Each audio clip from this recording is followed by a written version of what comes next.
Okay, I've gathered up my pencils, and you can see I have quite a selection in my hand here. I try to pick things that are from a light to a medium to a dark, and usually more on the dark end. And these are all various colors that I consider flesh tones. So what I'm going to start with today is the lightest sort of peachy flesh tone that I have here. And people have been talking about sharpeners. I use this little tiny, can you see this? There it is. It's a little tiny plastic sharpener that came with a set of, I don't remember if it was Derwent or if it was Prismacolor, but one of them had a set of drawing pencils and they came with an eraser and a sharpener, and that's what that one is. Okay, I'm going to start with the light color, and I'm going to be working up here. And notice I tend to color in circles, little circles. This way you get sort of a feathered edge, and you're not putting too much pigment down. If you're not used to controlling colored pencils, you just need to practice. I know that's a horrible thing to say about something that's fun, but practice is what you do. I've been doing colored pencils for 40 years, so I'm lousy at the markers. I just cannot do what some of you folks do. And also, I'm not attempting to teach you how to color today. What I'm doing is answering some questions in a video that I have gotten from fans and friends who say, how do you color your things? Why do your things look different? Well, they look different because I colored them. I guess no one would know better how to color my things than I, but I'm telling you, I'm amazed at the beautiful, beautiful creations that so many of you do, and the work and the shiny hair, and I mean, it's just overwhelming. So congratulate yourselves for the time and the effort that you put in to taking classes at Kitten Clowder and working with Elise and whatever else you've done to develop your style. It's astonishing. You've done a wonderful job. Okay, I'm not going to finish all of this in this video. I'm just doing the underwork so I don't forget to do it later. Okay, and notice also that different pressures are going to give you different tones or shades of the color that you're using. You get a lot of different shades out of one pencil.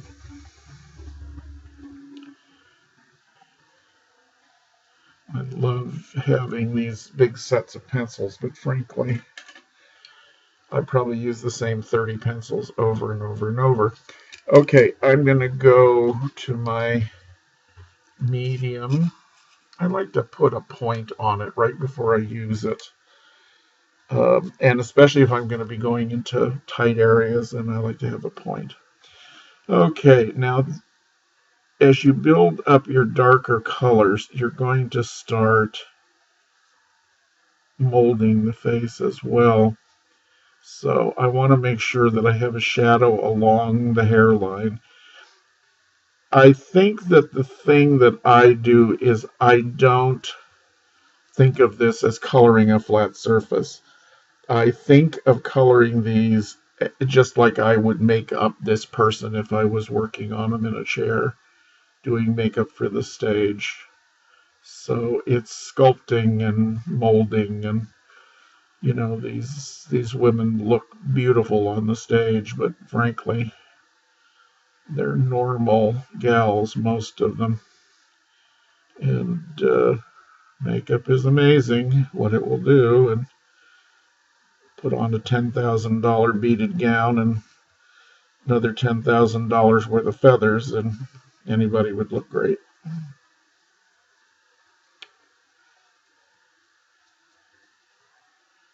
Okay, get the idea. I hope you can see this. This is a new camera I'm using.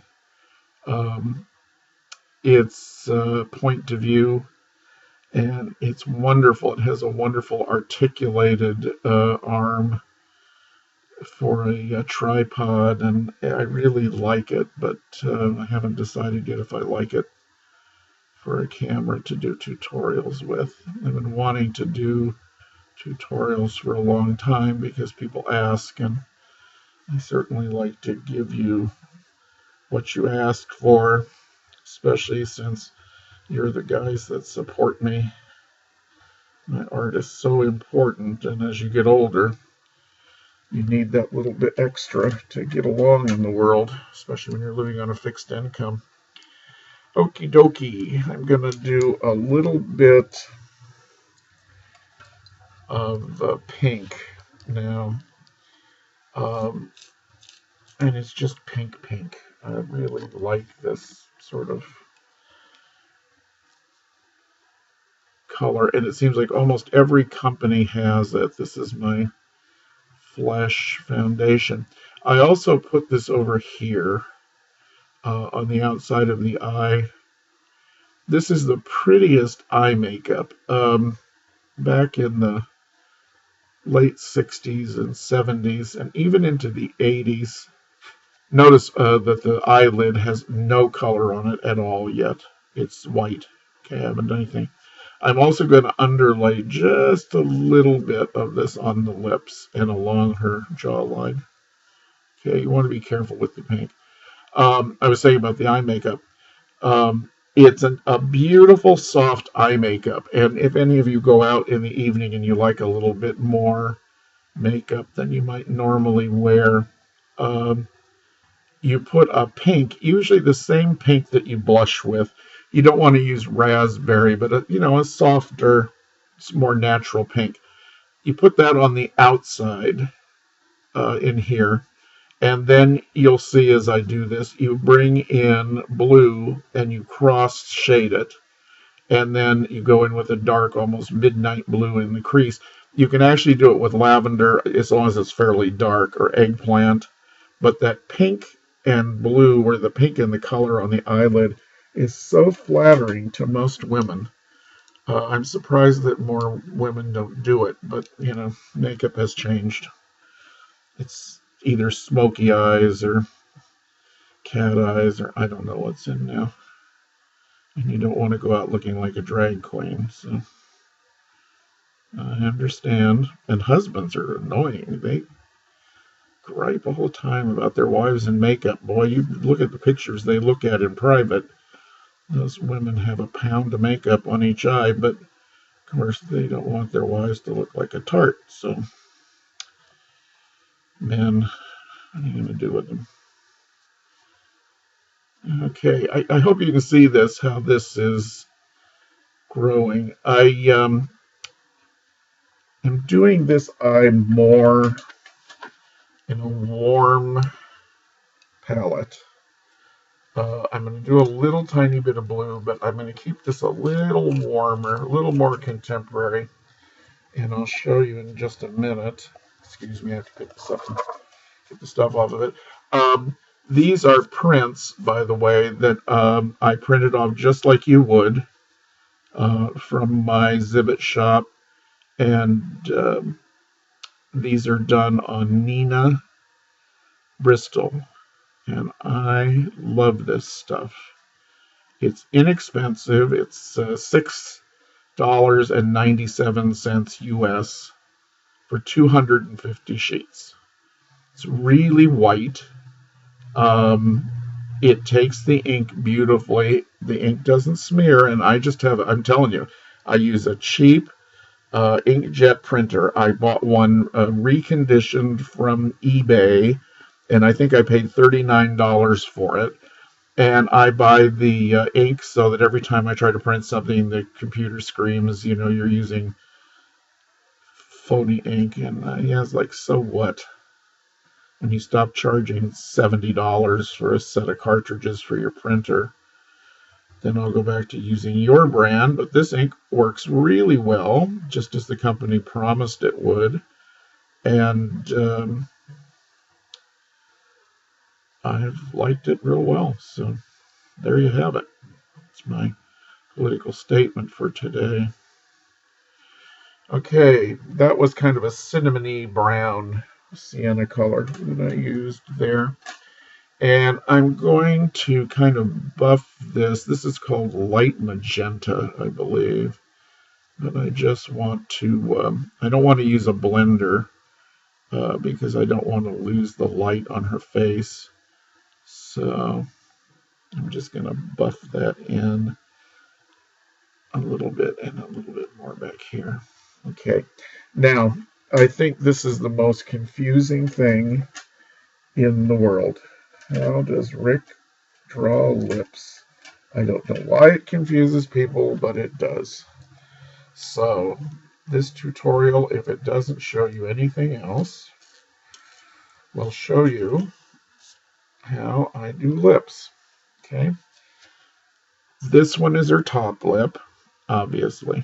Okay, I'm going to put just a little color on the outside, and I'm leaving white right there. Remember, I put a little pink and a little of that soft magenta. Now on this lip, I'm going to start in the air and then come down. And I'm just going to darken down here. Okay. All right, that's her bottom lip. Okay, it's not a funny line under her top lip. It's her bottom lip. So see how that works? All right, now I'm telling you, she can't wear that lipstick on the stage. The lights will go right through it. She's going to have big, dark raccoon eyes and no lips. So I'm going to go back in and give her a little lip liner. Okay.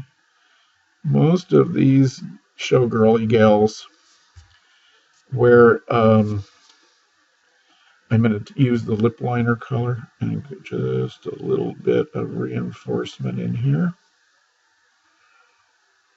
Just a little bit up here too.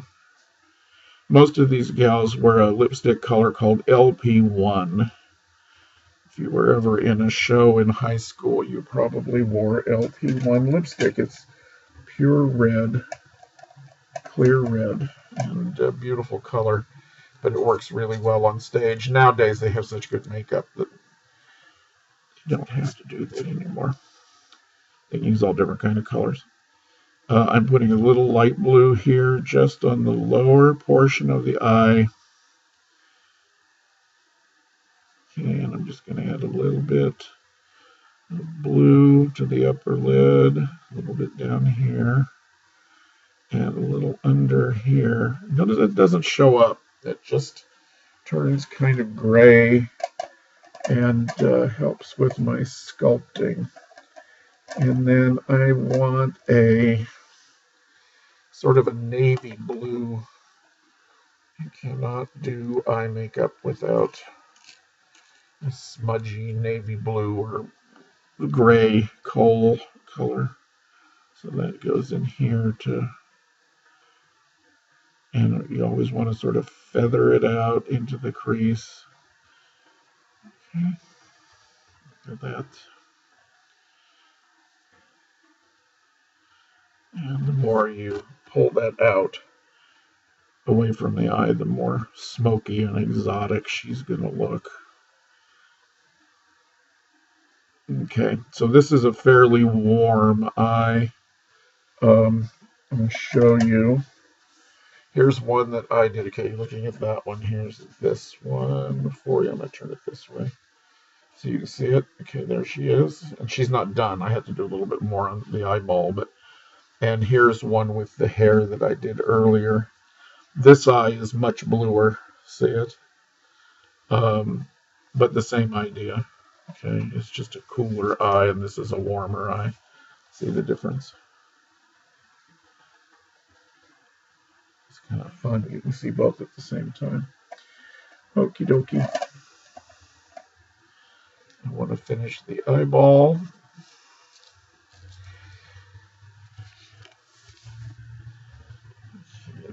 This image, I think I mentioned it, but I'll mention again, and I'll put a link on the video. This image is called Amoureuse.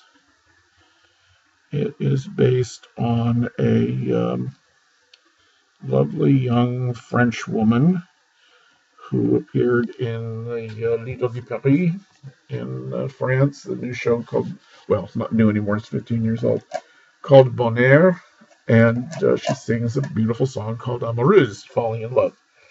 So her costume is much skimpier than this one, but other than that, it's pretty similar.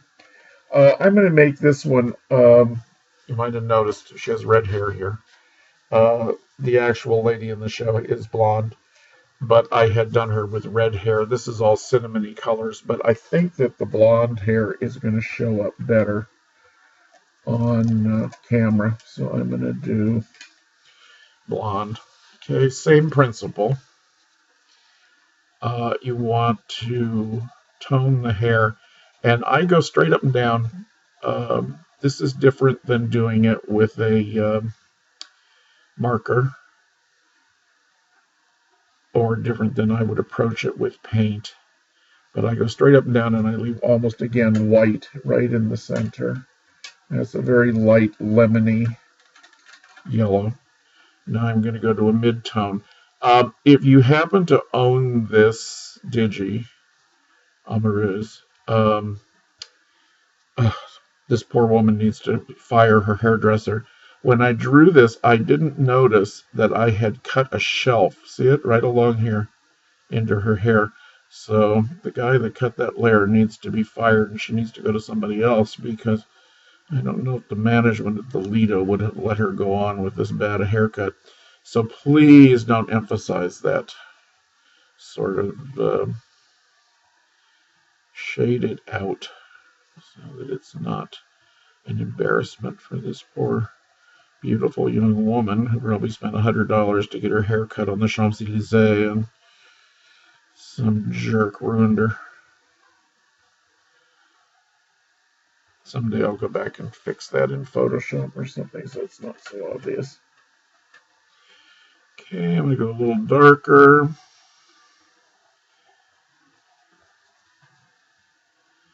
I like to have the ends, especially around the face, fairly dark. And then the rest is sort of by feel. And I'll show you in a minute. I just get annoyed when I see people that think if something is yellow, that it's yellow. It's yellow, yellow on top of yellow on yellow, and same thing with any other color. You can do remarkable things by blending other colors in. I'll show you that in a minute.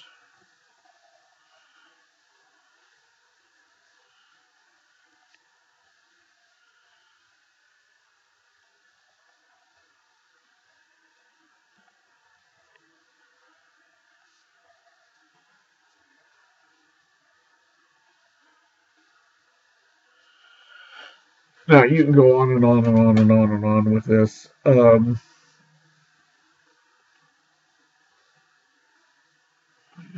here and just do some little points.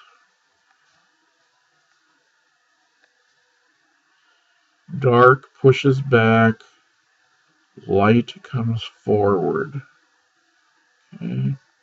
So if you want something to have a bump, you put it dark on both ends and light in the middle, and it will look like an arc.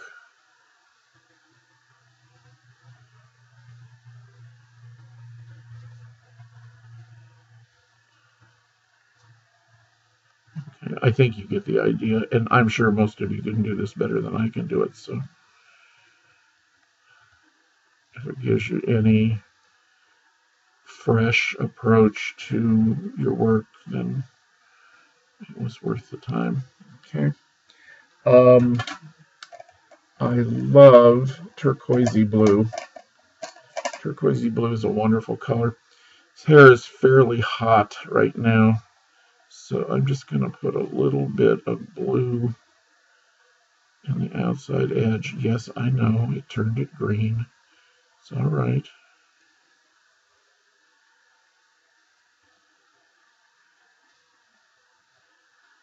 Here's a little blue earrings because I'm not going to paint the rest of this right now or draw the rest of this in. Okay.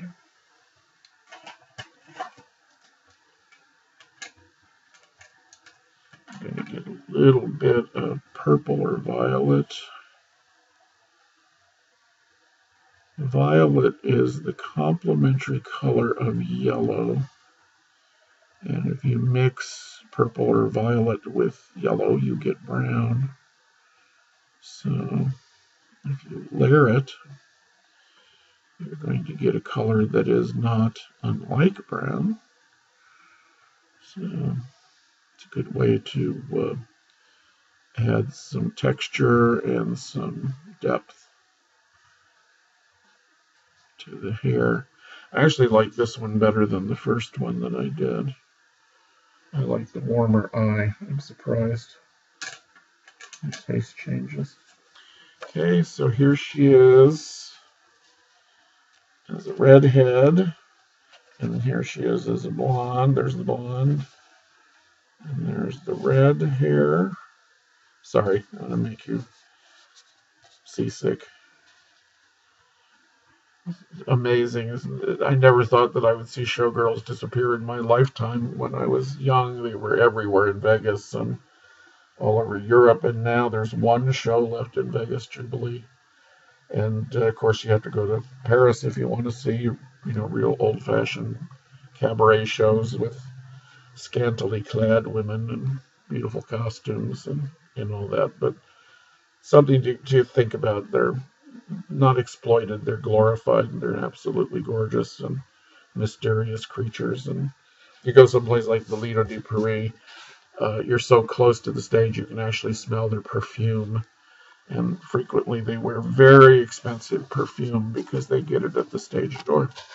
Okay, that's Amareuse. I hope you enjoyed this. I enjoyed spending a little time with you. And I'll be doing this again. I'll finish the rest of this in another 1 or 2 videos. And then we'll do something else. If you have any questions, rickstdennis@yahoo.com. rickstdennis@yahoo.com. I'll put a link. And of course, I'm on Facebook. And I used today, besides the Nina Bristol, I used Polychromos. I hope I mentioned that. The Faber-Castell Polychromos pencils. That's Monique's fault, Monique Van Dyke. I've always been a Prismacolor kind of fellow, and so she was having such a good time with her Polychromos that I had to have a set, and that's a major investment. Okay, I hope you had a good time. Thank you. Create with love. See you soon.